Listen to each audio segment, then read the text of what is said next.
You are on to the John Mayapi show this afternoon. We want to sincerely appreciate all of you watching us live. We want to meet our guest today, a grassroots politician, a community leader, a farmer, a politician of repute in Edo State, Honorable Matthew Iduoriyekemwen. You're welcome to the show, sir. Thank you very much. Recently, you turned 55. No, 56. 56. Yes. I'm so sorry about that. The point is that you look so young, and somebody referred to you as 45. How are you achieving all of this? Well, I think that is God's doing. Some persons see my dad and they wonder whether my dad is in his 80s or is in his 70s, and the man is in his 80s. So I think that is one of the things I would say I have gotten from my father. It's in the family. Yes, it's in the family. Very well. The people say it's exercise, rigorous exercise on a daily basis, and you take a lot of tea, vitamin. Tell us the secret. Yes, you need to tell us. Well, I think exercise, bodily exercise, is good, to keep yourself in shape. Yes, I do exercises, but not like rigorous exercises. I've always exercised all my life. I have done different kinds of physical exercise drills. First in martial arts, table and lawn tennis. But now, as one is getting older, now I'm playing golf now. So I play golf as many times as it is possible to play. Sometimes up to 3-4 times a week. In some weeks, if I'm not too busy, I can actually play golf up to 5-6 times. So I do exercise, and I think the exercise is what keep me in shape and give me the right frame of mind, the right mindset. Like when you do things and you compete, like we do, you know that you accept the situations no matter the way it is. You see everything like sport. You can give it your best shot and the results may not be what you expect. And there are times you may not even do it up to the way you thought you would think you should do it, and then the results will just come out, in unexpected ways. So in this part of the world, not many people believe in exercise. So a lot of people don't know the values, how exercise can help you, keep you alive, even keep you out of the hospital. Yes. I want to appreciate that as a leader in the community, you are teaching a lot of, and I know you have people following you, people you are mentoring. How is it going with mentoring with you? Well, like I tell most of my followers, I'm not one of those leaders that will say, do what I say, but don't do what I do.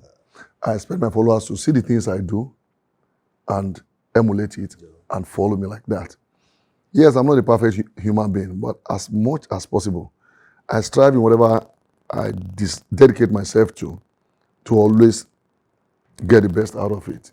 So if I am doing anything in life, I want to strive for perfection. Yes, people say perfection is not possible. Yes, but even when you say it's not possible, I also believe that in striving towards it, you will go above average at all times. You joined politics at an early age. Even when you were in school, you were into politics. Sure. What exactly motivated you into politics? Well, some people will say that God's gift in you will find it around the things that occur around you on a daily basis, the things that happen around you on a daily basis.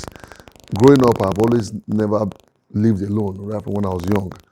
I've always had my friends around me, and kind of, it's not like my own making, but I just see myself that I'm the one that is always at the forefront, that everybody wants to follow, because as much as possible, I'm a very transparent person.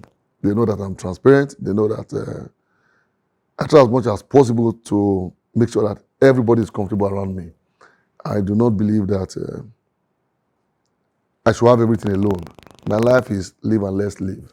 When I have, I believe every other person should have. I don't think I should have, and they continue to block the other people. So people see those things in you, and they see that you give them the room too to also grow and develop. Like looking around me, John, you know me for a long time. Most of the persons you know around me, they are still around me. Yes. So if I was like a self-centered or a very selfish person, you won't see them around me. But because Like I tell everybody around me that my life is an open book. It's just there for you to read and for you to see on a daily basis. You can almost predict the things I do on a daily basis. You can almost know all my activities from when I wake up in the morning, say my prayers, get off the bed, go for my exercises if I don't have very early morning activities to take my time. Most of my people around me can almost predict where I am and how they can see me, because that is the kind of life I live. And it's just like, I don't see anything so complicated in life that you want to like keep yourself away from people. So my coming into politics is the fact that the lifestyle that I've evolved over time is like community-based. I reach out to people. I want to see the environment where I want to see everybody happy. I want to see that everybody gets at least enough to be self-sufficient. And I can't do that from my personal businesses, obviously. Therefore, being in politics, right from when we were in school, doing students' union, doing departmental associations and all that, was to ensure that we try to create an ideal environment for everyone to live. And that is the basic drive that takes you into politics. The drive to serve, the drive to bring governance right to the people so that they all feel the impact of government. No matter how wealthy one is, you can't take care of everybody in society. But if the society is made good and well, the effects of those things, those facilities, will get to everybody. So that is the whole idea. Could that be the reason why you defeated a sitting senator? How did you do it? You defeated the sitting senator. You have been in the House of Assembly. You left office over a long period of time. Suddenly you defeated the sitting senator. How did you do it? Well, I will first of all say that God gave me that victory. That's one. God gave me that victory, and I also worked hard. When I pursue things, I don't believe anything is impossible to achieve. That word impossible doesn't exist where I am. So I keep pushing. Yes, the results may not come, but I'll continue to push. But this time around, I was convinced it was my time. So I worked hard, reached out to both the statutory delegates who didn't vote and the ad hoc delegates. The delegates are not spirit. They are people that know us. They are people that see you on a daily basis. So when you are selling yourself to them, yes, it's possible. Some people say, oh, they will spend money. Yes, you can spend money. But the way Nigeria is these days, money plays a role in politics. But obviously, you know that money does not decide everything. No. People will still take your money and still do what they have to do. Because nobody is happy with the state of the country right now. The common man finds it difficult to have a meal a day. Somebody's working, the person earns like 50,000 naira. And maybe the man has a family, and the bag of rice is selling for like 30-something thousand naira. How does the man survive? So when they see the very, very obvious reality staring at them, you make them see like, look, these things can be changed. And the only way it can be changed is to have the right persons in offices. So when you're able to sell yourself to them, and they believe in what you are saying because they see you on a daily basis, they know your lifestyle. So they know, for instance, I live in Benin and I'm here. My brother, Matthew Rogide, he's done well in Senate. He's done 2 terms now. But I just think that our people also want to see a change. In 2023, there's going to be a brand new president. Yeah. So the narratives will change. So you have been in Senate for 2 terms, working with the president of the country as it is today. And they have seen the best of this government. And the best of this government has not appealed to them sufficiently enough to make them want anybody to, along that line, to continue. What will you want to do differently? Good. I would take my own kind of legislation to be people-based. I would like to put people-based feelings. I don't see, for instance, why I'll be a sitting senator from Edo South Senatorial District. And then people are complaining on a daily basis. For instance, the federal roads in Edo South are not motorable. You can pass through them. And I don't talk about it. And I feel comfortable. And I sit down in Abuja, get my allowances. They come around to Benin once in a while, buy, what do you call them? Buy things to give to people, like you say you are doing empowerment. You give people sewing machine, come and take fridges, come and take, what do you call it, keke napep and all that and all that. I don't think that is the right way to build capacity. I believe that you can build capacity through getting more federal presence in our senatorial district. And how do we get that? If the federal institutions here are well developed, it will build up the people. I believe that capacity building is more important than infrastructural provision. Because when you build capacity and you build intellect, it is a natural flow that the infrastructures will get improved upon and they will be better maintained. The reasons why you see people today, at any time there are reasons for people to riot. What is the first thing they do? They look at physical infrastructures and start to destroy them. Why do they destroy them? Because those infrastructures don't mean anything to them. Because they are hungry. What if they are not hungry? You can't get them to, because to them, if I bring down this building, what do I stand to lose anyway? It's our money. So they are not feeling the impact.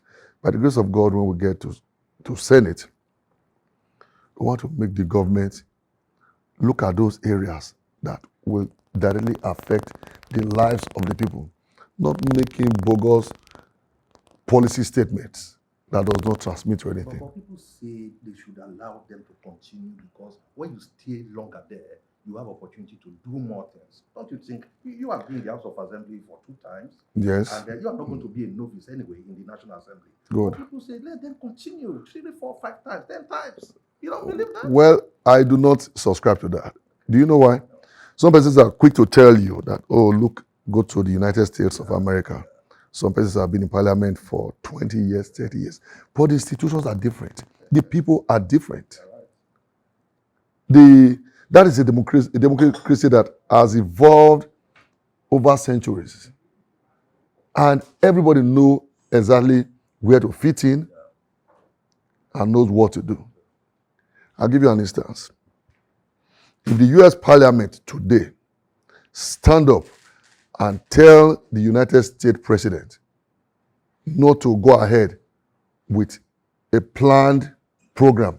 Take, for instance, if the US government decides to deploy the military to some places and the US Parliament stands against it, it is not possible for the President of the United States to go against them. But we are here in Nigeria.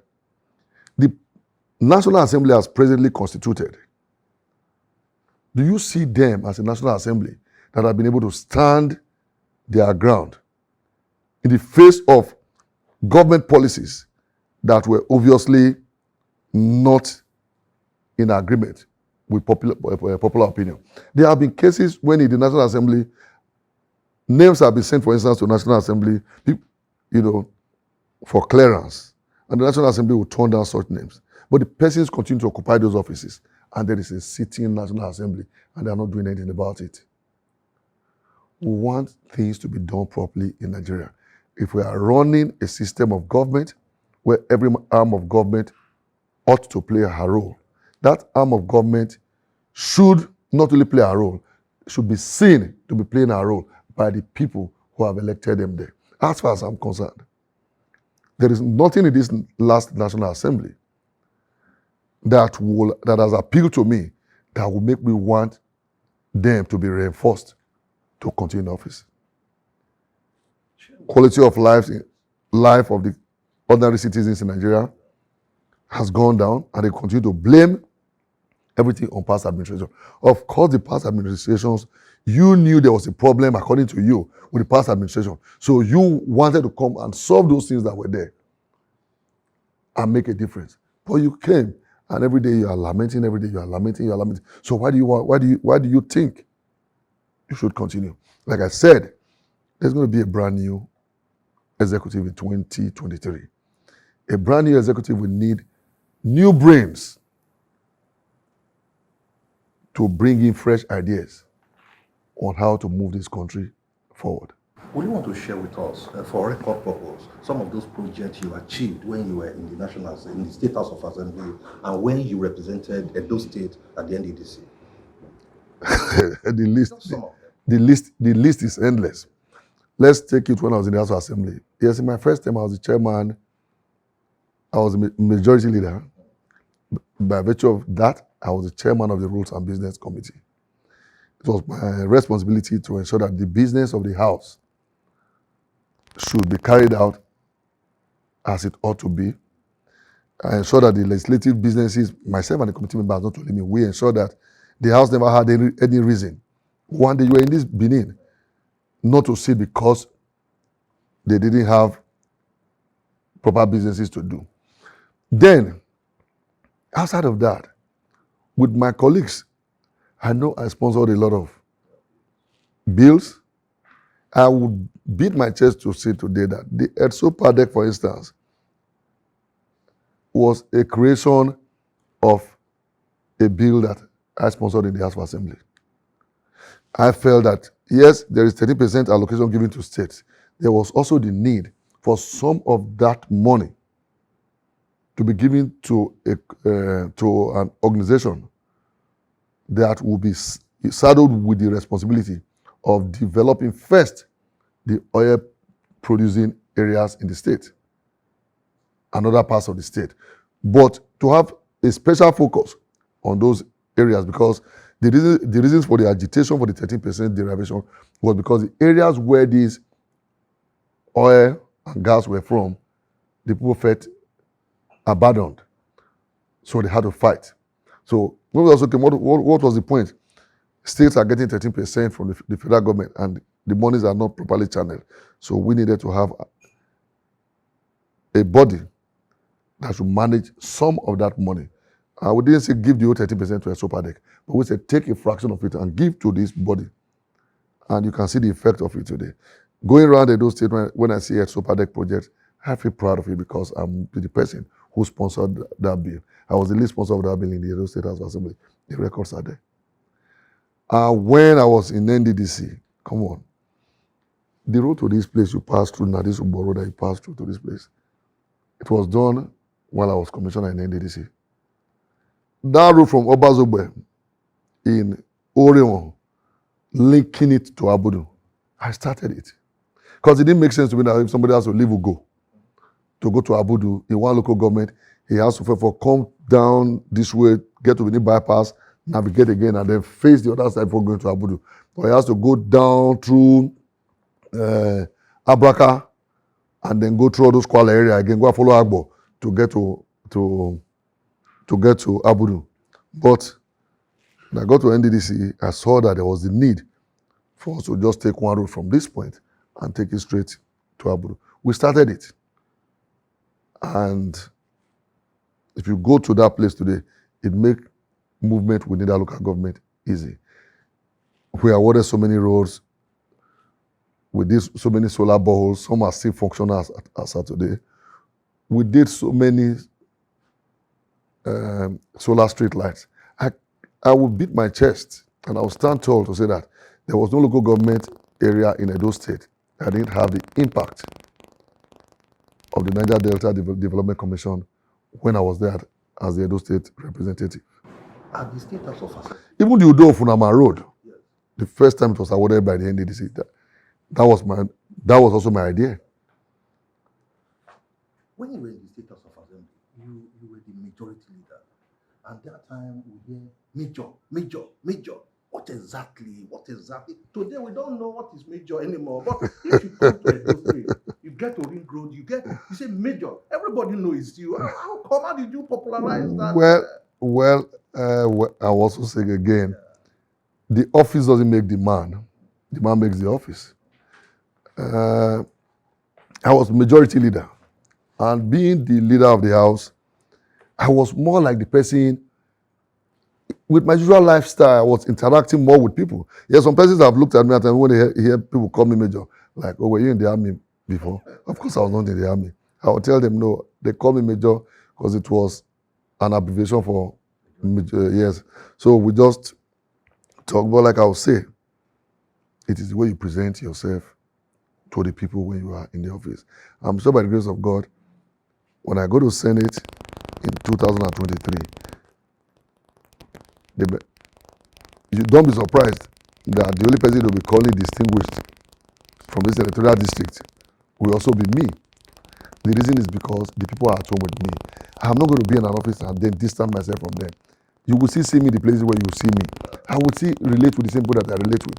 That is why when in or out of office, people that know me know that there is no difference in my lifestyle. I remain the same person. My name is Matthew, so I remain Matthew. That's why I'm. Do you see politics as expensive? People say you are so generous, you can buy a land for somebody, you buy a car for somebody, you do burial, you do a lot of big, heavy philanthropy. Is politics not expensive? Do you regret politics? I don't ever regret anything that I do in life. I've never really, I see it as a calling. It's not because I'm a politician. That is why I'm. If you find out from people who have known me from my very young age, they'll tell you that has been the kind of person that I am. Because like I said earlier on, I always believe that life is live and let's live. Even if I acquire all the wealth in this world and I keep them locked in this house, if I die tomorrow, no one of them is going to go to remain here. If I say, let me acquire so much wealth now and leave them for 4, 5, 6 generations of my children, my grandchildren, my great-grandchildren, if I fall down and die, do I know what actions my children will take as it regards to those things? So if I'm around, what is available? Why don't I try as much as possible to spread it, to try to make the life of the next person a little bit more comfortable for that person? Then I'm here, I'm very rich, with a lot of opulence. When I step out of my gate, I'm confronted with a whole lot of poverty and all those things. I don't think that is the way the human life should be. So I have always believed that in whatever we do, let's try to give the best that we can give, so that when you are no more here, when people talk about you, you are saying a lot of things that you've heard people say about me. I'm not there when those things are being said. So your actions will be judged by people, whether you are there or when you are not there. But it's always better that when you are not there, let those things they speak about you be things that have positive value and not negative. You have opponents in other political parties. Of course. Do we see a major defeating? You have defeated the citizen. Can you defeat your opponent in the other? If I cannot defeat the other people, or whoever is the opponent in the other party, then why am I in the race? I don't even see opponents anyway. What I see is that yes, we are going to defeat, and when we are in defeat, the people will assess us, they will evaluate us. We will sell ourselves to them. We will tell them why we want to be voted for. So let the people decide. But trust me, the Edo South people, the Benin people that I know, they know me, and they know that politically I'm one of their champions. And going to the next stage politically, I know that they already want me to go. Because since the primaries, if I tell you the way people are coming to, like, what is the next stage? What is the next stage? Everybody's getting involved. What role am I playing? I know that it is something that is divinely ordained. And when God has made up his mind to do something, people will only fall in place. So it doesn't matter how much I will preach. You say just now politics is expensive. But I don't think you will win an election because you spent the most money. You will win an election because the people see you as a person that they can trust with their mandate. What are the issues you want to campaign with for the Senate? Well, like I said before, coming from 2015 to today, you, John, will you tell me that in Nigeria of 2022 is better than the Nigeria of 2015? The answer is no. In 2015, I'm the father of this house. I run the bills in this house. I know how much, for instance, a bag of rice used to cost. I know it was less than 10,000 naira. In 2022, I know a bag of rice is over 25,000 naira. I know how much was the price of petrol in 2015. I know when people say occupy Nigeria because the price of petrol tried to move more. But now that price has so moved and moved and moved and moved. Is that the kind of things you want to continue? Today, you wake up every day in Nigeria. You are not even sure of what is going to happen the next day. Diesel, for instance, is about 800 naira per liter. In 2015, how much was diesel? You must get back to the point of bringing government to come back to her responsibilities. And the only way you can do that is through proper legislation and oversight. And that is the duty of the members of the National Assembly.